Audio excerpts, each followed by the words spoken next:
If your phone stopped ringing with urgent repairs tomorrow, would your operation finally get calmer or would it get scarier? I think that question tells you a lot about how your business might be wired because some contractors they aren't addicted to the emergency work, they're dependent on it, not for pride, not for payroll, not for the momentum, but for the feeling that the calendar will stay full. And I'm not here to knock that model at all. There's a lot of great companies that are built on responsiveness.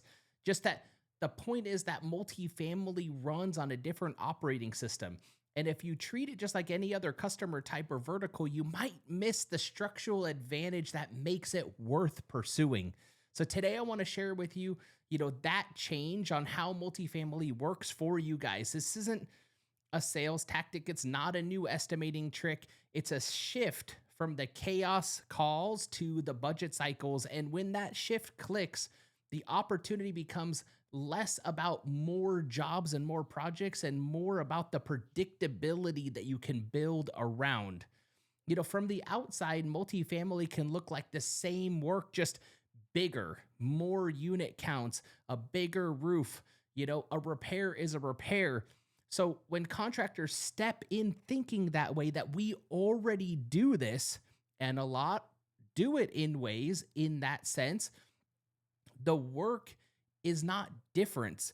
The difference is the system that the work lives within, that ecosystem. And portfolios don't wake up every single morning hoping that the right contractor answers the phone. Portfolios are trying to execute a plan across months, across multiple buildings, across multiple ownership expectations. And that doesn't stop. So in your world, the win is often speed and that certainty under pressure. But in this world, in the multifamily world, the win is through stability and through control across the entire calendar.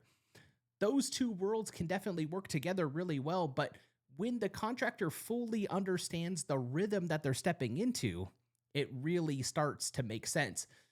I want to talk to you about a mindset, and when you move from emergency driven work to budget cycle work, you move from being reactive to being a strategic partner. And I think this is what creates that stability, what helps you really achieve those margins you're looking for and the leadership within your operation. Emergency work is not bad at all. It's just simply structurally unpredictable. It spikes, it compresses your schedule, it creates rush. It forces decisions to be made without really, full, complete information. And you can run a business that way. Many do. But multifamily at scale, it's designed around planning. And that planned spend shows up in maintenance and turnover and preventative work, being ready through the different seasons, capital projects that are mapped out years in advance.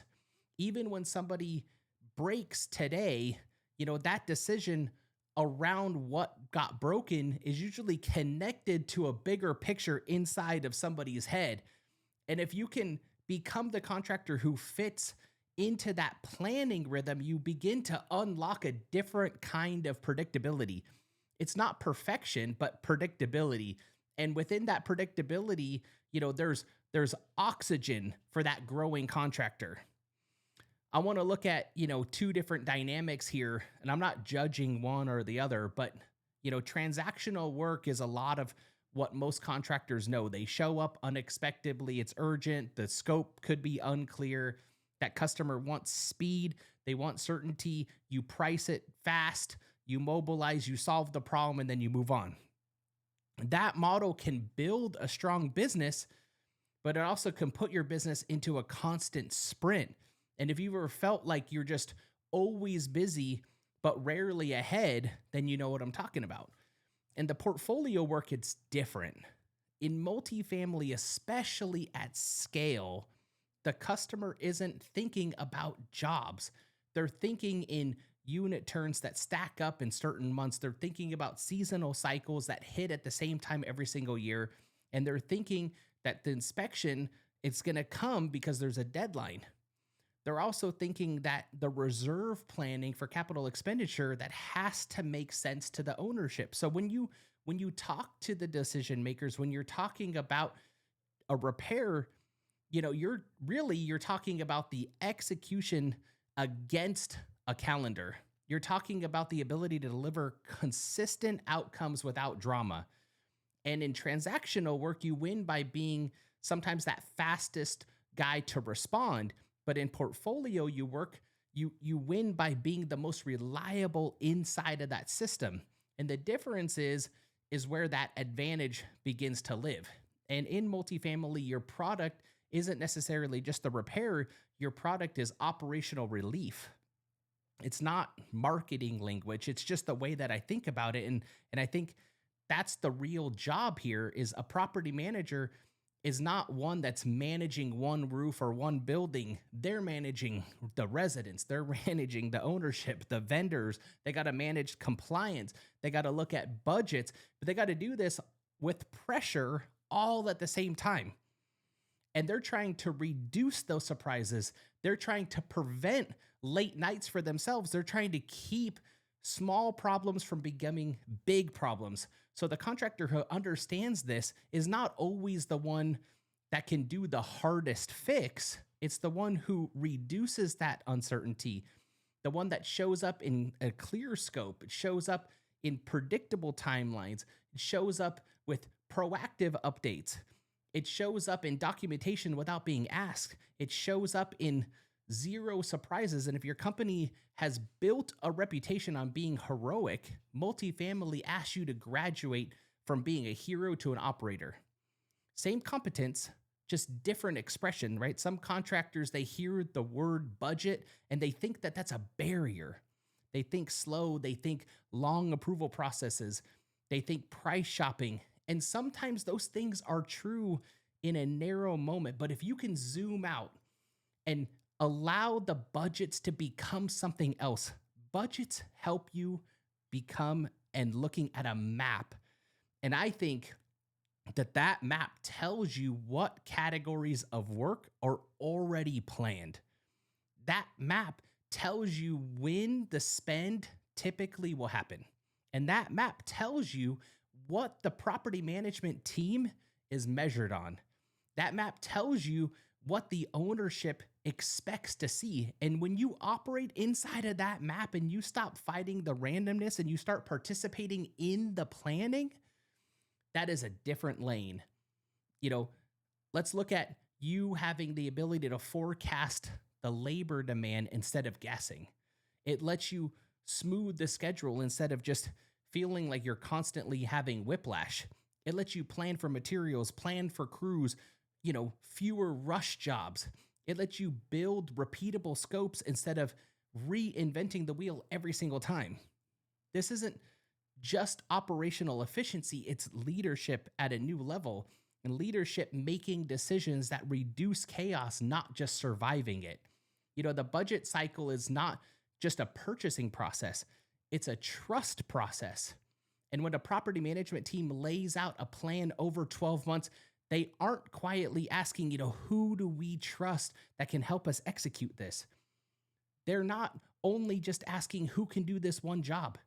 They need vendors who make them look good to ownership. They need vendors who protect their time. They need vendors who can hit dates. They need vendors who can document well enough that nobody else can chase that story later. And if you approach multifamily thinking, how do I win this bid?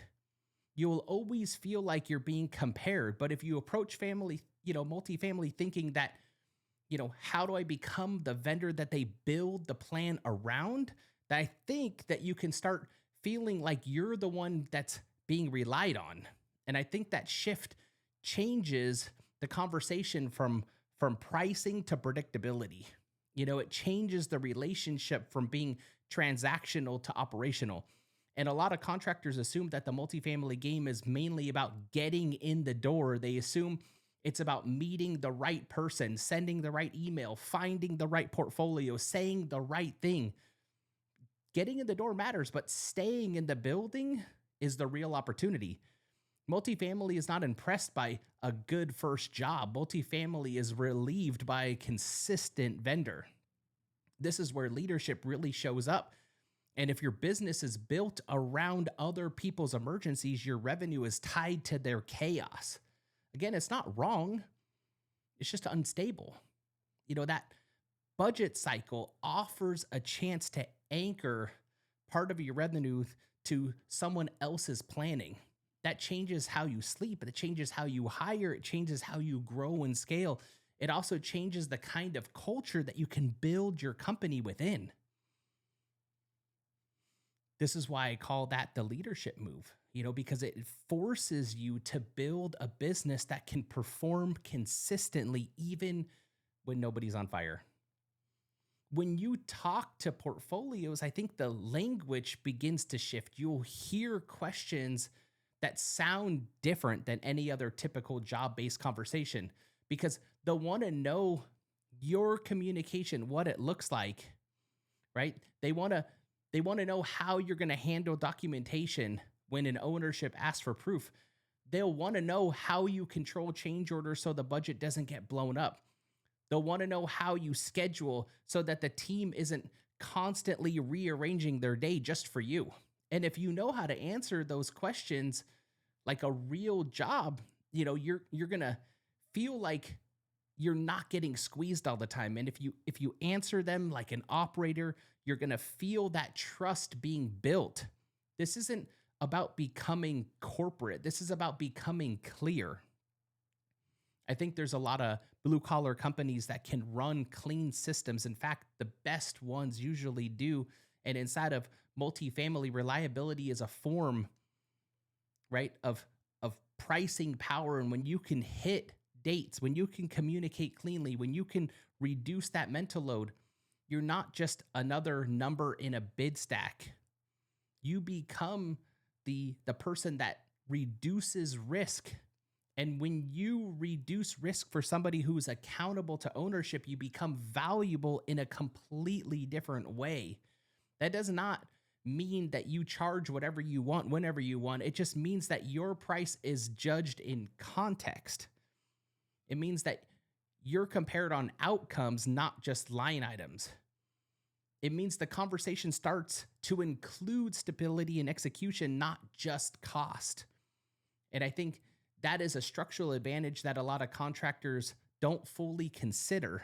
But multifamily rewards the contractors who can align with the planning cycles, not just respond to the crisis.